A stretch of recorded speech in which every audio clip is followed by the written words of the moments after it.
নমস্কার বন্ধুরা, সুবচনের সাহিত্য সভায় আপনাদের স্বাগত জানাই। আজ আমি আপনাদের কাছে পড়ে শোনাব শ্রী তারাশঙ্কর বন্দ্যোপাধ্যায় রচিত আরোগ্য নিকেতন উপন্যাসটির অষ্টাদশ পর্ব। মাস দেড়েক পর মশাই এবং শ্বেতাব দাবায় বসেছেন। ভাদ্র মাস, আকাশ এরই মধ্যে এবার নির্মেঘ নীল। অনাবৃষ্টির বর্ষা শেষ হয়েছে প্রায় সপ্তাহখানেক আগে এবং এই এক সপ্তাহের মধ্যেই মাঝ শরতের আবহাওয়া ফুটে উঠেছে আকাশের মাটিতে। আজ দাবা খেলার আসরও জমজমাট। শতরঞ্জির পাশে দুখানা থালা নামানো রয়েছে, চায়ের বাটি রয়েছে। জন্মাষ্টমী গিয়েছে। আতর বউ আজ তালের বড়া করেছেন, একটু ক্ষীরও করেছেন। সেই সব সহযোগে চা পান করে দাবায় বসেছেন। মশাই অবশ্য খাননি। অসময়ে তিনি কোনো কালেই এক চা ছাড়া কিছু খান না।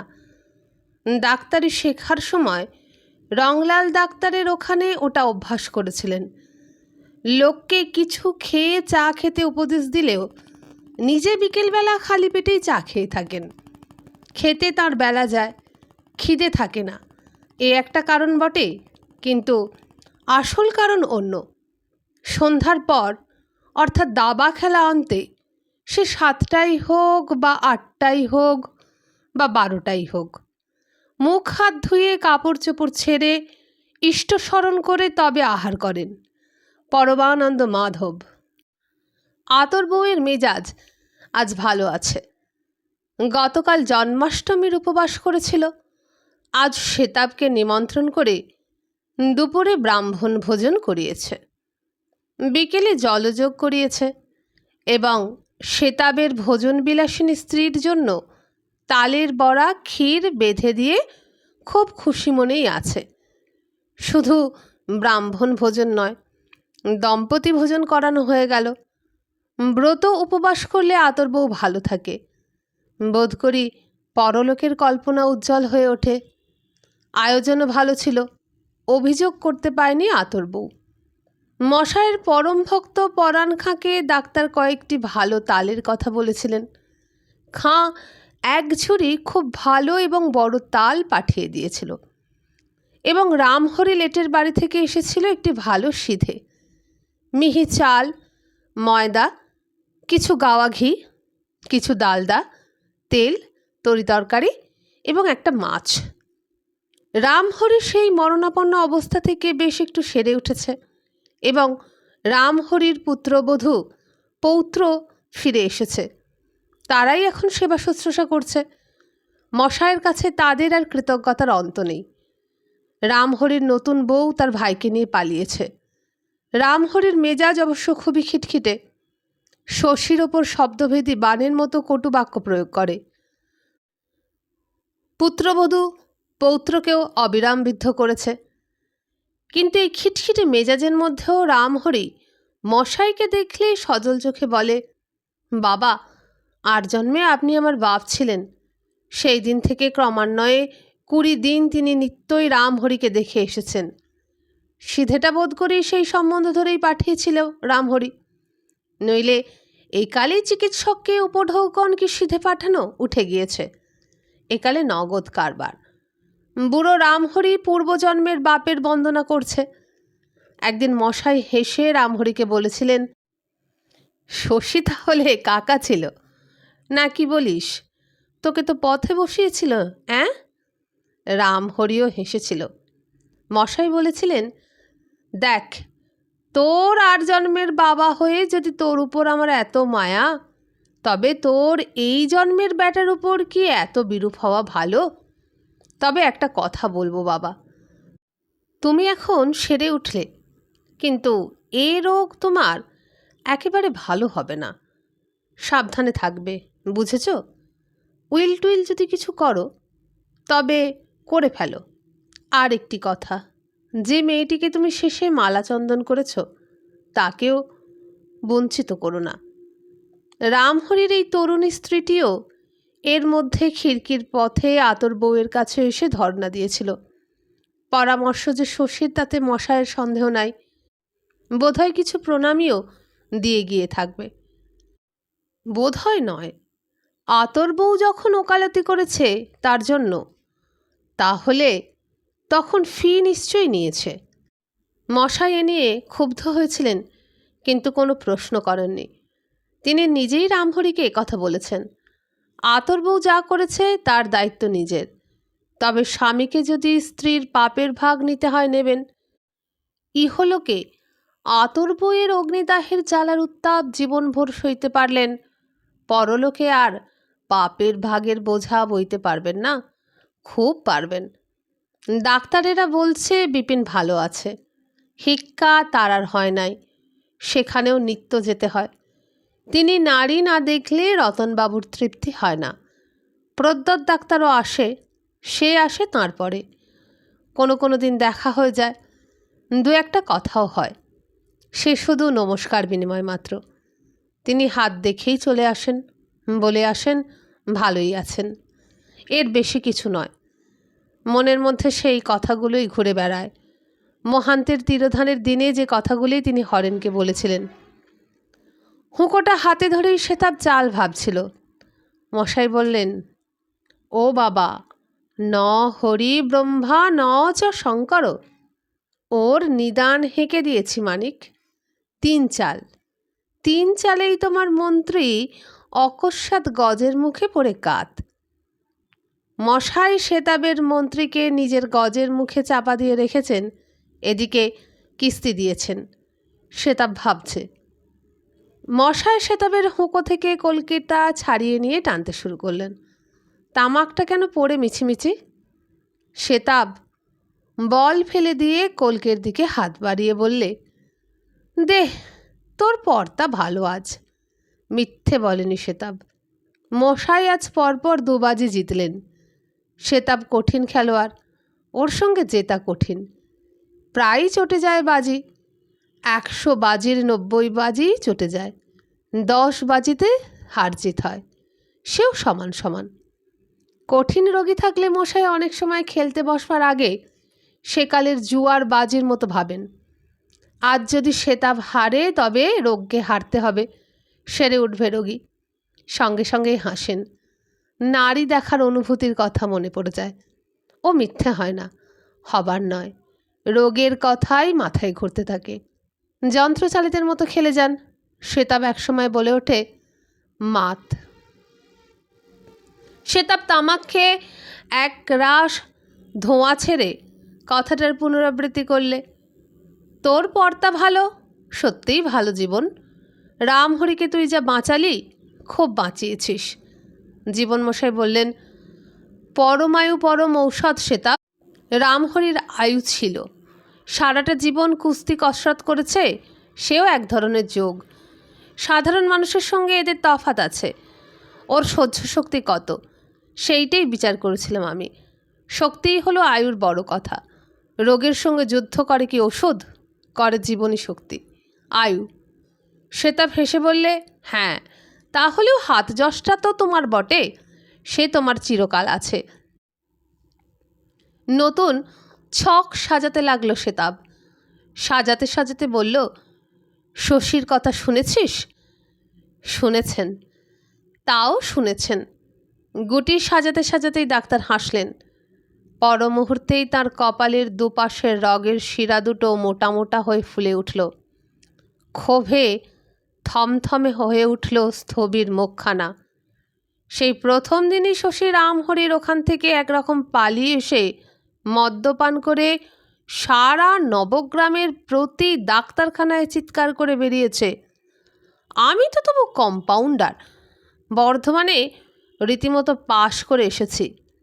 ওটা যে হাতুড়ে, পুঁজি তো রংলাল ডাক্তারের খানকতক প্রেসক্রিপশন আর বাপ পিতামহের মুষ্টিযোগের খাতা।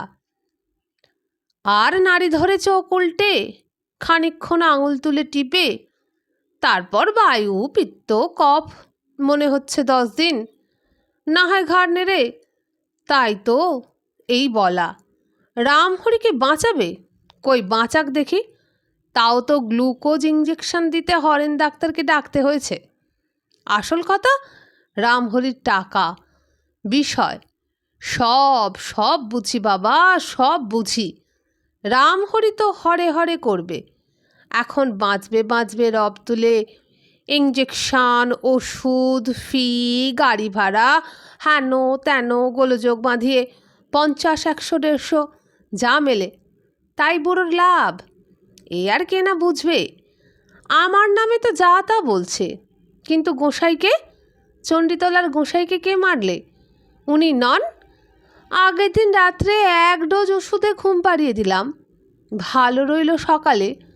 উনি গিয়ে ফুসমন্ত দিয়ে এলেন সন্ধ্যেতে যাবেন, ওষুধ বিশুধ আর খাবেন না।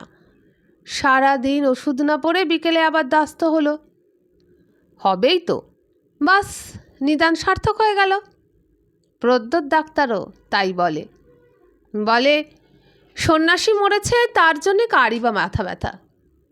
কিন্তু ওই লোকটির জীবনের মূল্যে জীবনমশাই নিজেকে নারী জ্ঞানে অভ্রান্ত বলে প্রমাণ করেছেন। কিন্তু আমি বলবো উনি তো ওকে মেরেছেন। Yes, in the true sense of the term. ওষুধ দিলে এবং ওইভাবে ঘর থেকে টেনে বের না করলে সন্ন্যাসী আরও 2-1 দিন, অন্তত আরও ঘন্টা কয়েক বাঁচত, এ সম্পর্কে কোনো সন্দেহ নেই। এ তো নিজের নিদান সত্য করবার জন্য টেনে হেঁচড়ে খোল করতাল সহযোগে রোগীকে চমকে দিয়ে উত্তেজিত করে মেরে ফেলেছে। কথাগুলি মনে পড়লেই রগের শিরা দপ দপ করে ওঠে। কথাটা উঠতেই এমন মগ্ন হয়ে গিয়েছিলেন জীবনমশাই যে এ দানটায় হেরেই গেলেন তিনি। খপ করে দাবাটাই মেরে বসল সেতাব। এইবার তাই বটে, এইবারই বটে। বাঁকা পায়ে 2.5 পদ আড়ালে অবস্থিত একটা ঘোড়ার জোরে একটা বোরের অগ্রগমন সম্ভাবনা তিনি লক্ষ্য করেননি। সেতাব হেসে বললে, দেখবি নাকি? ছকের উপর দৃষ্টি বুলিয়ে মশাই বললেন, না, সবটাই এলোমেলো হয়ে গিয়েছে। তুই ও কথা তুলে মনটা চঞ্চল করে দিলি। নন্দ রে, তামাক দে তো বাবা, আর একবার চা করতে বল, খেয়ে উঠি।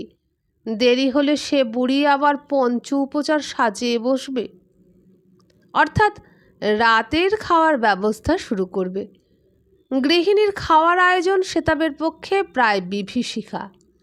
যাবার পথে তাকে দোকান থেকে ডালদা কিনে নিয়ে যেতে হয়। যা হোক কিছু রসনা তৃপ্তিকর তৈরি করেন তিনি। সেতাব উপলক্ষ।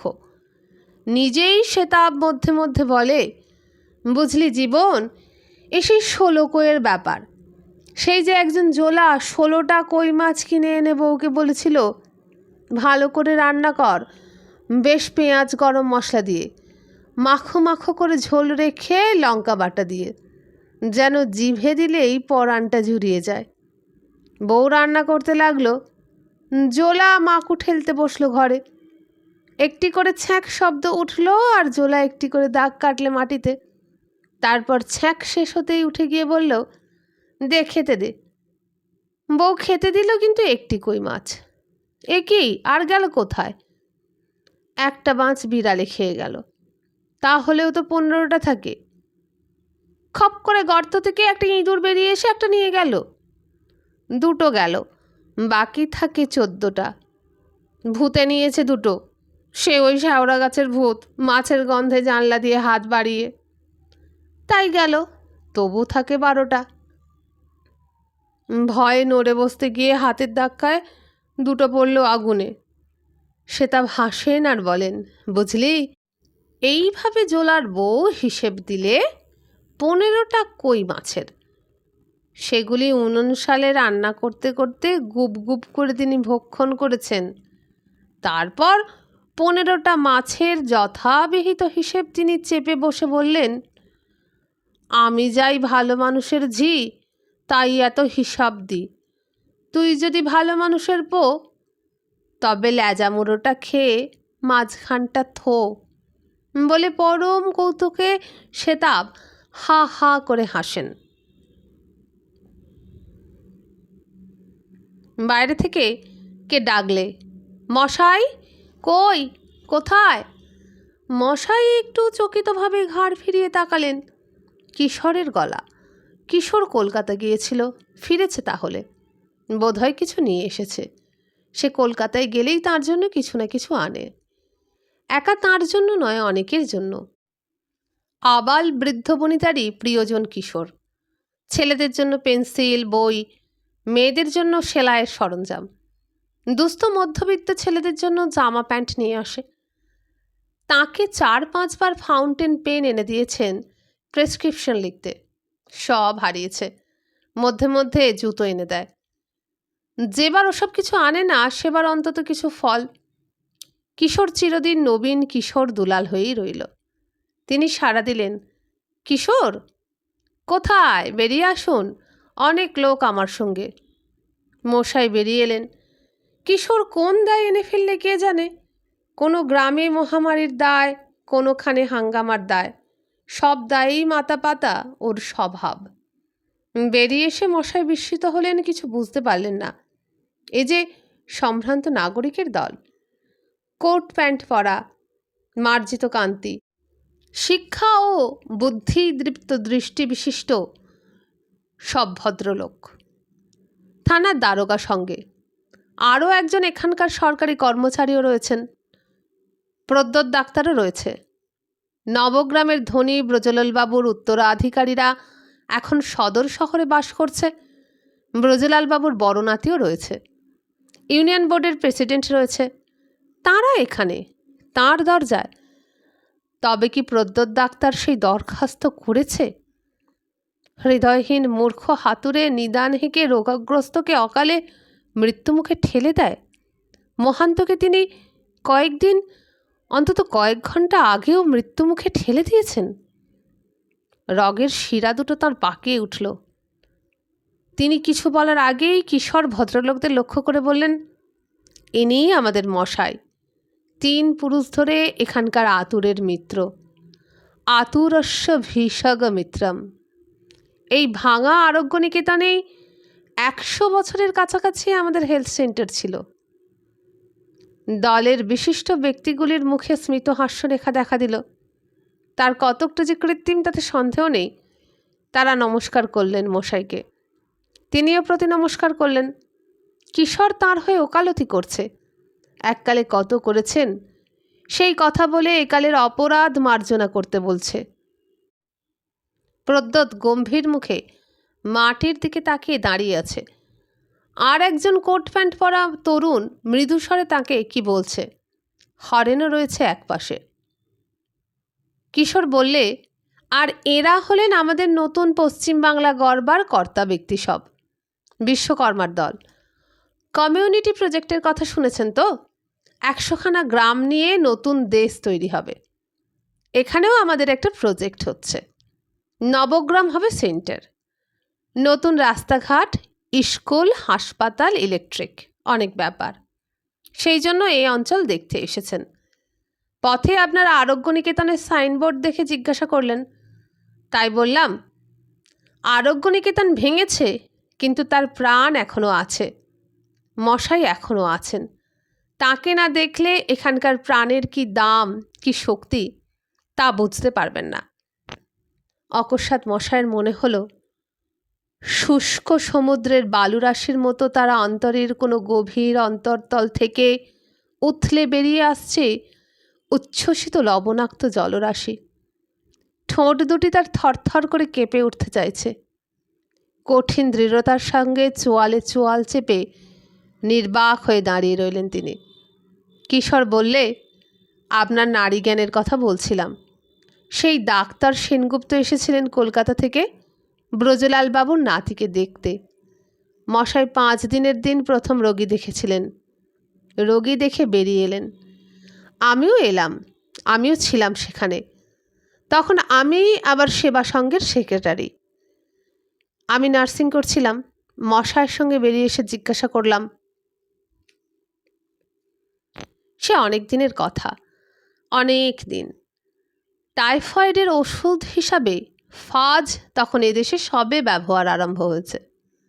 ব্রজলালবাবুর নাতির অসুখেই মশাই এই ফাজের ব্যবহার দেখেছিলেন। কলকাতার বিখ্যাত ডাক্তার সেনগুপ্ত এসে ব্যবহার করেছিলেন ফাজ। মহাশয় ধর্মপ্রাণ, ধার্মিক লোক এই ডাক্তারটি। জীবন মশাই তখন এই অঞ্চলের ধন্বন্তরী। ব্রজলালবাবু লক্ষ্যপতি মানুষ, কীর্তিমান মহাপুরুষ, উইলিয়ামস চ্যারিটেবল ডিসপেন্সারির প্রতিষ্ঠাতা। তিনিও তাকে স্নেহ করতেন, শুধু স্নেহই নয়, তার সঙ্গে সম্ভ্রম। তিনি মশাইকে আধুনিক সাজে সাজিয়েছিলেন। দেখা হলেই হেসে বলতেন, জীবন, এত বড় চিকিৎসক তুমি, তুমি ভালো পোশাক করো। জানো, একবার কলকাতায় থিয়েটার দেখলাম, তাতে এক হাল ফ্যাশনের বাড়িতে এক বড় ডাক্তার দেখতে এলো রোগী। তা সে রোগী বলে, ওর পায়ে মোজা নেই, ও কেমন ডাক্তার? 4 টাকা ফি ওকে কখনো দিতে পারবো না। পালাটি চমৎকার।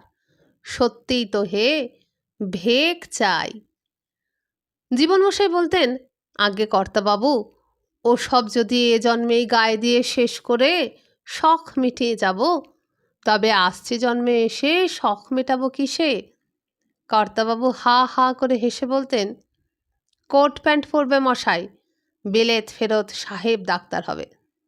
জীবন মশাই হটতেনও না, বলতেন, সে ডাবল প্রমোশন হবে তো কর্তাবাবু, সামলাতে পারবো না। শেষে বলতেন, কর্তাবাবু আপনার কথা আলাদা, আপনার মুক্তি কর্মযোগে।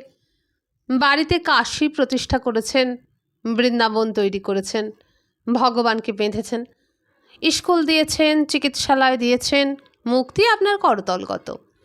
আমরা সাধারণ মানুষ, ভক্তি টক্তি করে ত্রাণ পাব। ওসব জামা পোশাক কাপড় কি হবে? ওসবের গরমে ভক্তি উপে যায়, থাকে না। আমাদের ওসব নয়। কর্তাবাবু কিন্তু এতেও মানেননি।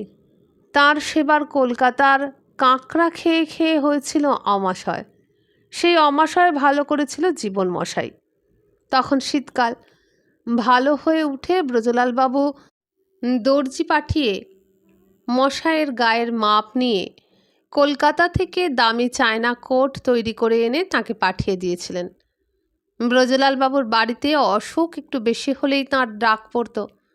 সাধারণত দেখত তাঁর চ্যারিটেবল ডিসপেন্সারির ডাক্তার। তাঁর ডিসপেন্সারির ডাক্তারকে তিনি বাড়িতে না ডাকলে অন্য লোকে ডাকবে কেন?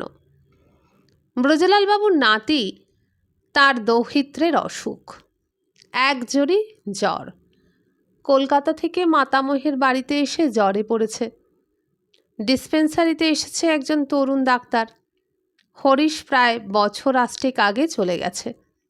তারপর 2জন এসেছে, দুজনেই পসার না হয় চলে গেছে। তারপর এই তরুণটি চক্রধারী, যে চক্রধারী এখন চিকিৎসা ছেড়ে প্রায় সন্ন্যাসী। চক্রধারী তার ছেলে বনবিহারীর বন্ধু। চক্রধারী দেখছিল 5 দিনেও জ্বরের বৃদ্ধিমুখ কম না পড়ায় তাকে ডেকেছিলেন ব্রজলালবাবু। অবশ্য উদ্বিগ্ন হওয়ার কোনো কারণ ঘটেনি তখন। তবু ধনী মানুষ, দৌহিত্র এসেছে কলকাতা থেকে, তাই তাকে ডেকে একজনের স্থলে 2জন ডাক্তার দেখানো।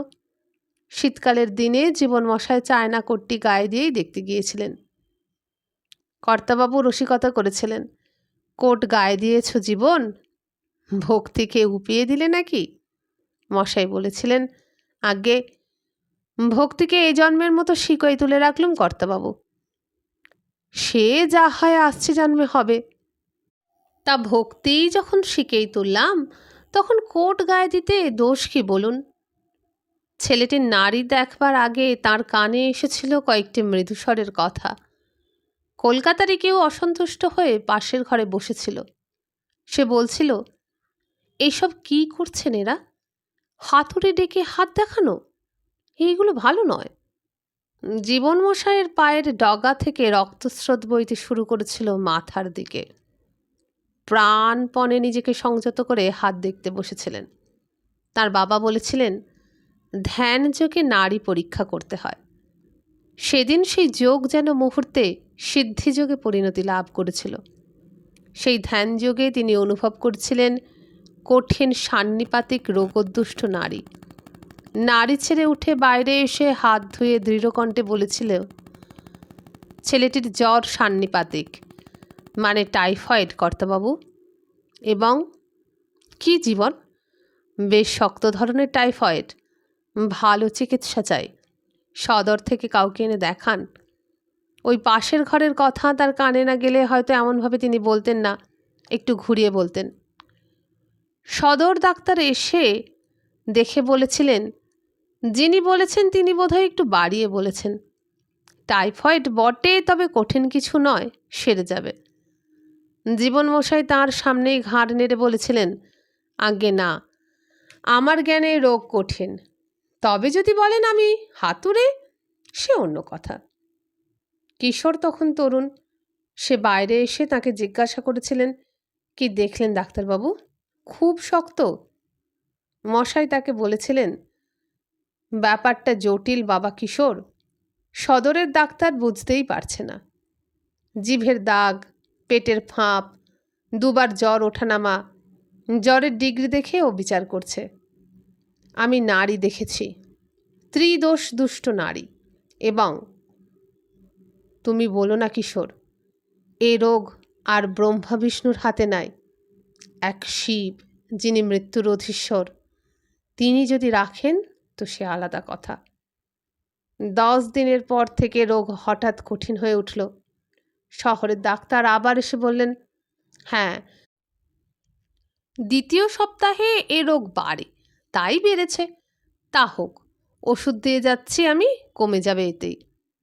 13 দিনের দিন রোগ যখন হয়ে উঠল কঠিনতর, কিশোরকে তখন মশাই বললেন, বিকার আসছে কিশোর, 18 দিন অথবা 21 দিনে ছেলেটি মারা যাবে। মনে হচ্ছে তার আগে সান্নিপাত দোষে একটি অঙ্গ পঙ্গু হয়ে যাবে। কিশোর, আমি দেখতে পাচ্ছি। সান্নিপাতিক জ্বর এমন পূর্ণ মাত্রায় আমি আর দেখিনি বাবা। 14 দিনের দিন ছেলেটি অজ্ঞান হয়ে গেল। মেনিনজাইটিস যোগ দিলে। কলকাতায় লোক গেল, বড় ডাক্তার চাই, যা লাগে। জীবনমশাই বললেন, তাহলে অবিলম্বে কর্তাবাবু, আজই, নইলে আক্ষেপ করতে হবে। রোগ বড় কঠিন কর্তাবাবু। সেই মুহূর্তে চোখে পড়েছিল কলকাতার সেই আত্মীয়টির দিকে। একটু হেসে বলেছিলেন, আমার অবশ্যই হাত দেখে মনে হচ্ছে রোগ অত্যন্ত কঠিন। কলকাতা থেকে বড় ডাক্তার এসেছিলেন, এমডি। অল্প বয়স হলেও বিচক্ষণ চিকিৎসক, জাতিতে বৈদ্য, নারী দেখার অধিকার রাখেন, ধীর স্থির মিষ্টভাষী। ডাক্তার সেনগুপ্ত সত্যকারের চিকিৎসক। তিনি রোগের বিবরণ শুনে ফাজ নিয়ে এসেছিলেন। ফাজ সেই প্রথম ব্যবহার হলো এই অঞ্চলে। জীবনমশাইয়ের সঙ্গে তিনি পরামর্শ করেছিলেন। নারী দেখে অনুমানের কথা শুনে বলেছিলেন, আপনার অনুমানই বোধহয় ঠিক, তবু আমাকে চেষ্টা করতে হবে, শেষ পর্যন্ত দেখতে হবে, কর্তব্য করে যেতে হবে। কি করব? 18 দিনের দিনই ব্রজলালবাবু দৌহিত্র মারা গিয়েছিলেন। 18 দিনের সকালবেলা বাম অঙ্গ পড়ে গিয়েছিল, বাঁ চোখটি পর্যন্ত নষ্ট হয়ে গিয়েছিল। চারদিকে জীবনমশায়ের নারী জ্ঞানের খ্যাতি রটে গিয়েছিল। এরপর কিশোর বলে চলেছিল সেকালের জীবনমশায়ের কথা। শুধু খ্যাতিই নয়, একটা দৃষ্টিও তাঁর খুলে গিয়েছিল এরপর থেকে। তিনি বুঝতে পারতেন সে আসছে কি না আসছে, নারী ধরলে অনুভব করতে পারতেন অনায়াসে, এবং সে কথা ক্ষেত্রবিশেষে, অর্থাৎ রোগী প্রবীণ হলে স্পষ্টই বলতেন। মণি চাটুর্যের মায়ের বেলা বলেছিলেন, বাবাজি, এবার বুঝি মাথা কামাতে হয় গো।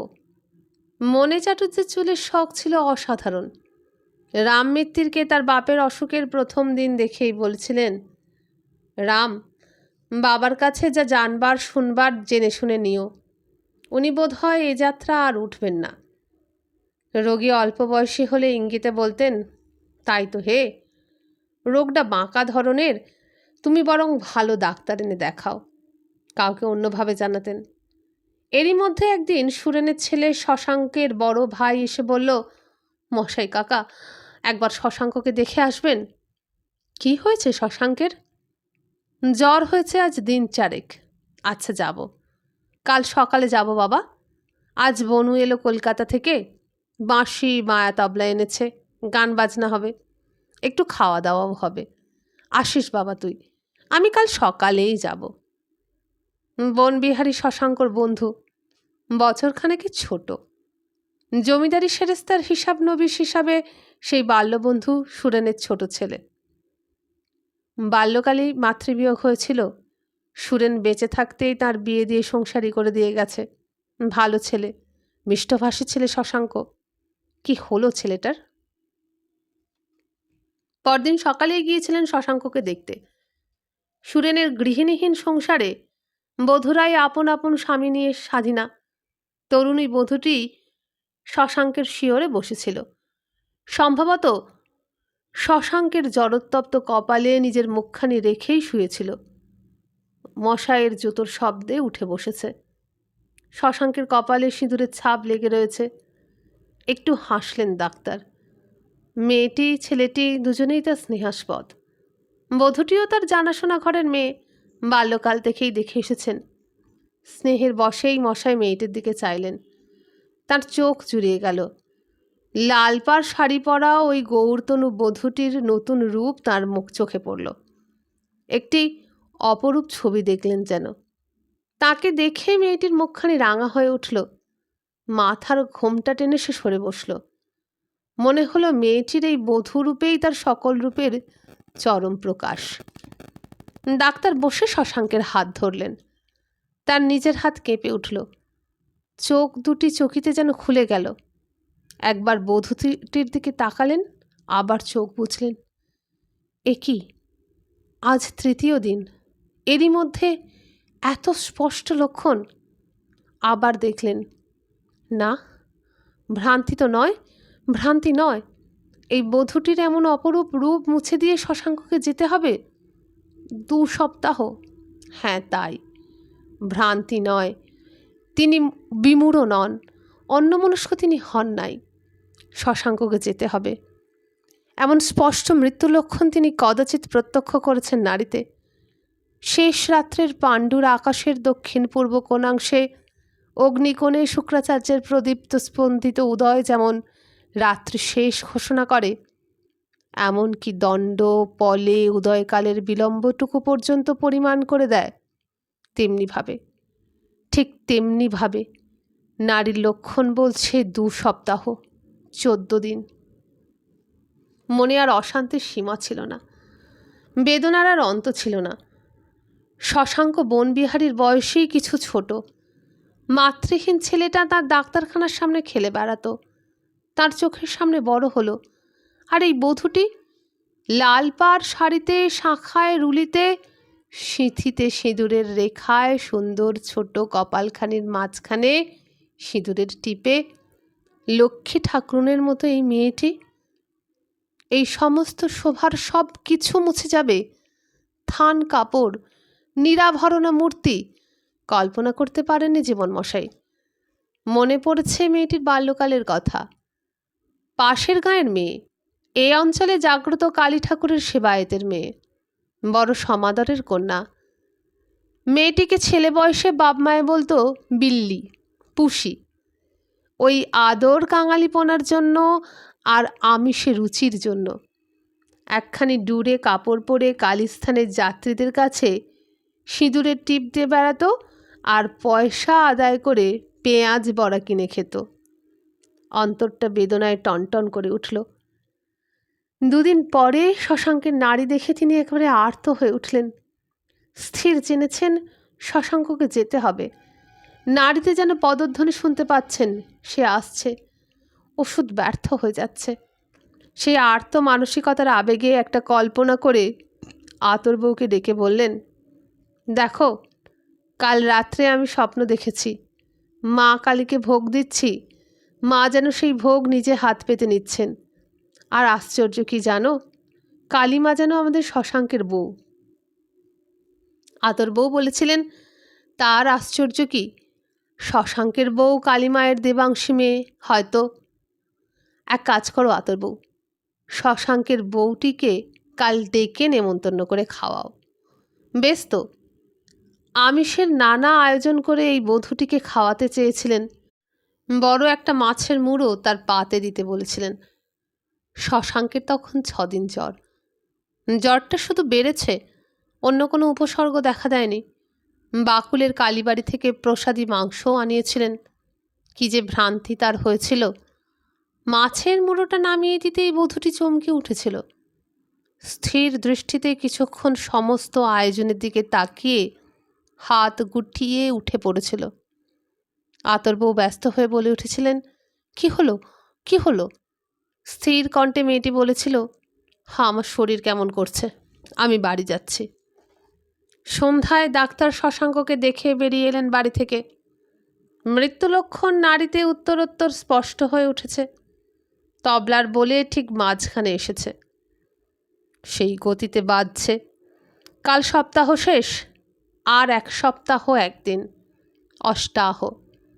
বাড়ির মুখেই একটা গলি। ডাক্তারের ভারী পা আরও ভারী হয়ে উঠেছে। পিছন থেকে হাঁক শুনলেন, দাঁড়ান। ডাক্তার ফিরে তাকালেন, দেখলেন একটি কি কেরোসিনের ডিবে হাতে মেয়েটি দাঁড়িয়ে আছে, সেই শশাঙ্কের বউ। ডিবের আলো তার মুখের উপর পড়েছে। গৌরবর্ণ মুখের উপর রক্তাভ আলো, সিঁথিতে সিঁদুর ডগডগ করছে। চোখে তার স্থির দৃষ্টি, তাতে প্রশ্ন। মশায়েরও সে দৃষ্টি অসহ্য বলে মনে হলো। চোখ নামিয়ে নিলেন তিনি। বললেন, কিছু বলছো? ও বাঁচবে না, লুকোবেন না আমার কাছে। আশ্চর্য ধীরতা তার কণ্ঠস্বরে। প্রশ্নের উত্তর দিতে পারলেন না ডাক্তার। মেয়েটি বললে, যদি না বাঁচে তো কি করব? আপনিই বা কী করবেন? কিন্তু এমনি করে আপনার নিজের ছেলের মৃত্যু জেনে তাকে মাছের মুড়ো মাংস খাওয়াতে পারবেন? সেই কথা মনে পড়ছে মশায়ের। অবশ্য সেদিন এতে তিনি বিচলিত হননি। সেদিনের জীবন মশাই অন্য মানুষ ছিলেন। গরলা ভরণ নীলকণ্ঠের মতো দৃকপাতহীন। লোকে বলতো, মশাই সত্য কথা বলবেই, সে ভালোই হোক আর মন্দই হোক। অনেকে বলতো, ডাক্তার কবিরাজেরা মৃত্যু দেখে দেখে এমনিই হয়ে পড়ে, ঘাঁটা পড়ে যায় মনে। অনেকে বলতো, পশার বাড়ায় জীবন মশাই পাল্টে গিয়েছে, দাম্ভিক হয়েছে খানিকটা। কারো কথাই মিথ্যে নয়, সবার কথাই সত্যি। তবে এগুলি উপরের সত্য, ফুলের পাপড়ির মতো। মাঝখানে যেখানে থাকে মর্মকোষ, সেখানকার সত্য কেউ জানে না। সেখানে একদিকে ছিল বিষ, অন্যদিকে অমৃত। সংসার জীবনে অশান্তি, আতর বইয়ের উত্তাপ, মঞ্জরির অভিশাপ। বনবিহারীর মধ্যে ফলেছিল সে অভিশাপ। তিনি জানতে পেরেছিলেন এ বংশের মহাশয়ত্ব বনবিহারীর মধ্যেই হবে ধূলিসাৎ, এবং বনবিহারী যে দীর্ঘজীবী হবে না সেও তিনি জানতেন। অন্যদিকে হয়েছিল না ধ্যানযোগে নারীগানের অদ্ভুত বিকাশ। দুয়ে মিলে তার সে এক বিচিত্র অবস্থা। কখনো আধুনিকদের ব্যঙ্গে বলে ফেলতেন নিষ্ঠুর সত্য, কখনো করুণায় আত্মহারা হয়ে বলে ফেলতেন। জীবনমশাই একটা গভীর দীর্ঘ নিঃশ্বাস ফেলে মেয়েটিকে বলেছিলেন, মা, শশাঙ্ককে যদি বাঁচাতে পারি তবেই এর উপযুক্ত উত্তর হয়। কিন্তু কথাটা পাল্টে নিয়েছিলেন। আমার ছেলের কথা বললে মা? শশাঙ্ক আর বনবিহারী একসঙ্গে খেলা করেছে, পড়েছে, সে সবই তুমি জানো। শশাঙ্ক আমার ছেলের মতোই।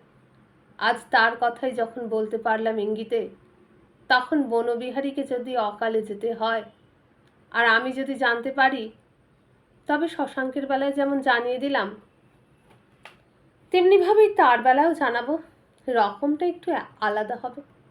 তোমাকে তো ইঙ্গিতে জানিয়েছি, বনুর বেলা তোমার কথাই যদি ফলে মা, তবে আদর বউকে স্পষ্ট বলবো, বনুর বউকে স্পষ্ট বলবো, বনু বাঁচবে না, এবং তার যদি কোনো স্বাদ থাকে তাহলে তাও মিটিয়ে নিতে বলবো। আমার ওপর মিথ্যে ক্রোধ করলে মা। মৃত্যুর কাছে আমরা বড় অসহায়। অন্য কেউ বললে নূতনকালের পাশ্চাত্য বিজ্ঞান প্রভাবিত ব্যক্তিগুলির বিশ্বাস তো করতেনই না, উল্টে ব্যঙ্গ হাস্য করতেন। কিন্তু কিশোর গোটা বাংলাদেশে পণ্ডিত এবং কর্মী হিসাবে সুপরিচিত, শ্রদ্ধার আসনে প্রতিষ্ঠিত। এছাড়াও আরও একটি মহৎ গুণের সে অধিকারী, সে সত্যবাদী। পৃথিবীতে কোনো গুরুতর প্রয়োজনেও সে মিথ্যা বলে না, এবং কারও মনোরঞ্জনের জন্য সত্যকে সে অতিরঞ্জিত করে না। গল্প দুটি শুনে সকলের মুখেই প্রশংসা এবং প্রসন্ন বিস্ময় ফুটে উঠল। একজন বললেন, সত্যিই অদ্ভুত। কিশোর হেসে বললেন, কি করছিলেন? দাবা খেলছিলেন বুঝি? এরই মধ্যে শেতাব ঘর থেকে উঠে এসে জীবন মশাইয়ের পিছনে দাঁড়িয়েছে। ধোঁয়া দেখে আগুন অনুমানের মতো কিশোর অভ্রান্ত অনুমান করেছে। মশাই আজ ছোট ছেলের মতো লজ্জিত হলেন। মাথা হেঁট করে বললেন, বৃদ্ধ বয়সে অবলম্বন তো একটা চাই, কি করি বলো? তুমিও তো শুনেছি এখনও ছেলেদের সঙ্গে ফুটবল খেলতে চাও।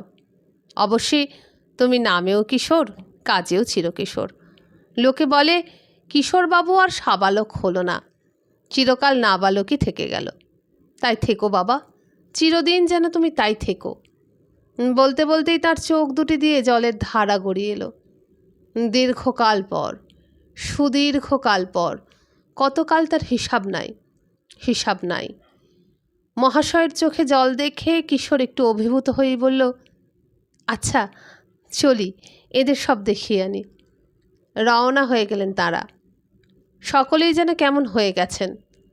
নিঃশব্দে অগ্রসর হয়ে সবাই চলে গেলেন। কথা যেন হারিয়ে গেল। দাঁড়ালো শুধু হরেন এসে বললে, একটা ভালো খবর আছে। বিপিনবাবুর আজ আবার ইউরিন রিপোর্ট এসেছে। দোষ খুব কমে গিয়েছে। ও বেলা যাবেন তো বিপিনবাবুকে দেখতে? আজ আমরা যখন যাব তখনই যদি যান তো ভালো হয়। আজ একবার সকলে মিলে ভালো করে দেখব। অন্যমনস্কের মতো মশাই বললেন, সকলে মিলে দেখবে? বন্ধুরা, এখানেই শেষ হয়ে গেল আরোগ্য নিকেতনের আজকের পর্ব। পূর্ববর্তী সমস্ত পর্বগুলোই এবং পরবর্তী পর্ব আমার চ্যানেলে পেয়ে যাবেন। এই পর্বগুলো পাওয়ার সহজ উপায় হচ্ছে এই ভিডিওটার নিচে যে বারে আমার চ্যানেলের নাম লেখা আছে সুবচনের সাহিত্য সভা, সেখানে স্পর্শ করবেন। সেখানে স্পর্শ করলে আমার চ্যানেলের হোম পেজ খুলে যাবে। হোম পেজ খুলে গেলে প্লে লিস্ট দেখতে পাবেন। প্লে লিস্টে যদি স্পর্শ করেন তাহলে আপনারা পেয়ে যাবেন আমার চ্যানেলে কী আছে। সেখানে আরোগ্য নিকেতনে স্পর্শ করলেই আরোগ্য নিকেতনের সবকটি পর্বই আপনারা পাবেন। তাহলে ভালো করে গল্প শুনুন, ভালো থাকুন। আজকের মতো নমস্কার।